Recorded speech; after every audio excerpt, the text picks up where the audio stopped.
1월 1일 유로화가 유럽 12개국을 대상으로 공식 출범했습니다. 1월 2일 종전의 은행, 증권, 보험, 세계감독원과 신용관리기금이 통합되어 금융감독원으로 출범하였습니다. 1월 19일 SES의 드림스 컴 트루가 뮤직뱅크에서 세 번째 1위를 달성하며 인기를 끌었습니다. 1월 22일 동전의 안기부가 국가정보원으로 개편되었습니다. 1월 26일 대한민국 국세가 37년 만에 교체되었습니다. 이후 국세에 균열이 생겨 2008년에 교체되었는데 제작 과정에서 비리가 있어 2011년에 한 번 더 교체되어 현재까지 사용되고 있습니다. 1월 27일 이종원, 심은하 주연의 청춘의 덫이 SBS에서 첫 전파를 탔습니다. 당신 부셔버릴 거야. 이 대사가 아주 유명했죠. 2월 1일 서울 내부순환도로가 개통되었습니다. 2월 6일 전북 완주군 삼내읍 나라슈퍼에 괴한 3인이 들이닥쳐 강도 사건을 일으켰습니다. 이 과정에서 77세 할머니가 살해당하였는데 9일 만에 경찰은 인근에 사는 정신지체가 있는 청년 3명을 검거합니다. 그러나 이는 폭행에 의한 거짓 자백이었음이 드러나고 2016년 11월 4일 3인은 재심 끝에 최종 무죄 판결을 받았습니다. 2월 13일 영화 쉬리가 개봉하였습니다. 쉬리는 한국 영화의 본격적인 성장을 가능하게 한 영화라는 평을 받고 있습니다. 2월 22일 청소년 드라마 학교가 KBS ETV에서 첫 전파를 탔습니다. 저때 신인으로 출연한 장혁, 배두나 등이 지금은 스타가 되어 있죠. 2월 25일 경상북도 상주시에서 고등학생이 총기를 탈취해 경찰 2명을 살해하는 사건이 발생하였습니다. 임구는 이별을 통보한 여자친구가 자신을 만나주지 않는다며 후배와 함께 여자친구를 납치해 아버지 승용차에 태운 뒤 달아났고 상주경찰서 소속의 경찰관 2명의 검문에 걸려 수갑을 채우려던 사이 경찰관의 총을 빼앗아 2명을 모두 쏴 죽였고 정미소 안에서 여자친구를 인질로 잡고 대치하던 중 경찰의 총에 맞아 검거되어 무기징역을 선고받았다고 합니다. 3월 7일 2001 스페이스 오디세이, 샤이닝 등으로 유명한 미국 SF 영화계의 거장감독 스탠리 큐브릭이 작고하였습니다. 3월 15일 국내 최초 게임 리그인 KPGL배 하이텔 게임넷이 투니버스에서 중계되었습니다. 지금은 당연한 게임 리그이지만 이 당시는 무슨 게임을 TV에서 중계해 하는 분위기였죠. 무슨 일이든 혁신을 이루려면 많은 난관을 뚫어야 하는 것 같습니다. 3월 26일 인천 영종대교가 개통되었습니다. 3월 31일 하나로통신이 국내 최초 상용 ADSL 기반 인터넷 서비스를 개시하였습니다. 이때 당시 인터넷 속도가 엄청 빠르다고 감탄했었죠. 4월 1일 국민연금관리공단은 국민연금 의무가입제도를 실시하였습니다. 4월 5일 차인표, 송윤아 주연의 왕초가 MBC에서 첫 전파를 탔습니다. 저만 그렇게 느꼈는지 모르지만 맨발이 최고 인기 아니었나요? 4월 15일 인터넷 업체 프리첼이 설립되었습니다. 4월 22일 신거제대교가 개통되었습니다. 4월 26일 CIH 바이러스 공격으로 전국 각지에서 수천억 원대 컴퓨터 관련 피해가 발생했습니다. 바이러스 생성자는 대만의 대학생 처닝하오로 밝혀졌으며 이 이후로 위변조 방지 기술이 적용되게 되었다고 합니다. 참고로 이 바이러스 코드의 용량은 고작 1KB라고 하네요. 4월 28일 현대자동차는 차세대 기암 에쿠스를 출시하였습니다. 5월 15일 영화 매트릭스가 미국에서 개봉하였습니다. 저때 척추 한 번쯤 뒤로 안 제낀 사람이 없었죠. 5월 18일 유승준의 열정이 뮤직뱅크에서 6주 연속 1위로 큰 인기를 끌었습니다.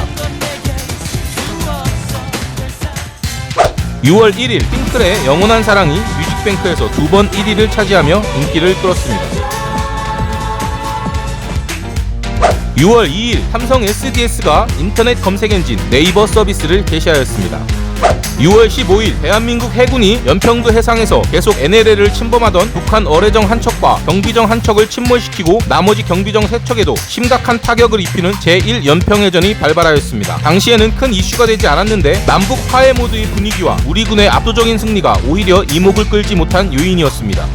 6월 30일 부산 도시철도 2호선 호코역에서 서면역 구간이 개통되었으며 경기 화성군 서신면 100mm 시랜드 청소년 수련의 집에서 큰 불이 나 잠자고 있던 유치원생 등 총 23명이 숨지는 안타까운 사고가 발생했습니다. 공무원과 결탁된 엉터리 인가 및 불법 건축 등 종합적인 인재라는 것이 드러나 우리 사회에 큰 경종을 울렸습니다. 7월 14일 알라딘 커뮤니케이션이 인터넷 서점 알라딘을 개설하였습니다. 7월 16일 탈옥수 신창훈이 2년 6개월 만에 전남 순천에서 검거되었습니다. 검거될 당시 입었던 저 옷이 대유행했었죠. 7월 27일 서울 서대문구 이화여대 앞에 스타벅스 한국 1호점이 문을 열었습니다. 7월 30일 LG텔레콤이 국내 최초로 무선 인터넷 이지웹 서비스를 개시했습니다. 8월 9일 영상등급위원회는 장선우 감독의 영화 거짓말에 등급 보류 판정을 내렸습니다. 당시 많은 논란이 있던 영화였죠. 8월 16일 서울경찰청은 마스코트 포도리와 포순이를 발표하였습니다. 8월 24일 신화의 요가 뮤직뱅크에서 5번 1위를 차지하며 큰 인기를 끌었습니다.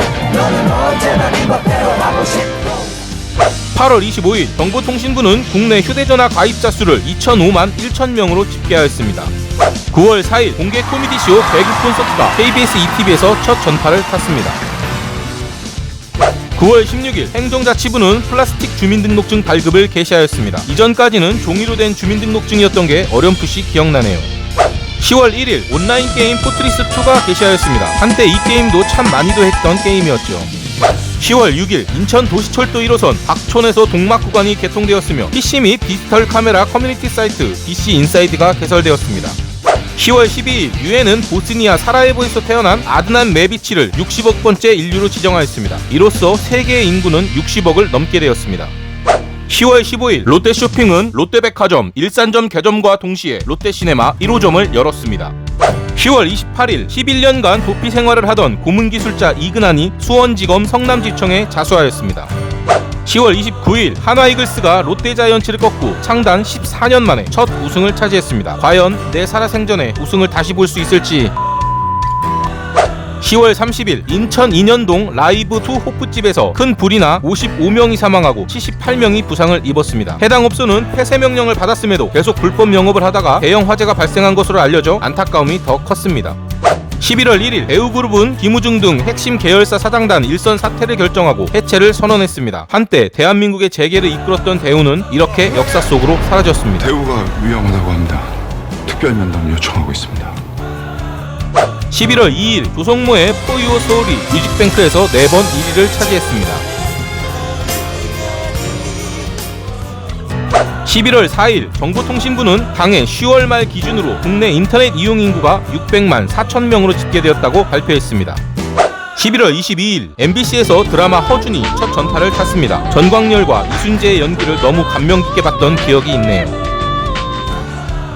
11월 30일 이정현의 와가 뮤직뱅크에서 3번 1위를 차지했습니다. 당시 테크노 열풍의 선두주자였죠. 12월 5일 2000년 평화친선 음악회가 북한 평양 동화예술극장에서 개최되었습니다. 핑클, 잭스키스 등이 공연했으며 이 콘서트는 우리 인기 가수들이 이북에서 처음 공연한 사례였습니다. 12월 23일 헌법재판소는 군 가산점 제도에 위헌 판정을 내렸습니다. 12월 27일 월성 원자력발전소 3, 4호기가 준공되었습니다. 12월 31일 파나마 운하의 관할권이 미국에서 파나마 정부로 이전되었으며 엘친 러시아 대통령이 사임하고 블라디미르 푸틴 총리가 대통령 권한대행으로 권력을 승계받아 지금까지도 대통령을 하고 있습니다.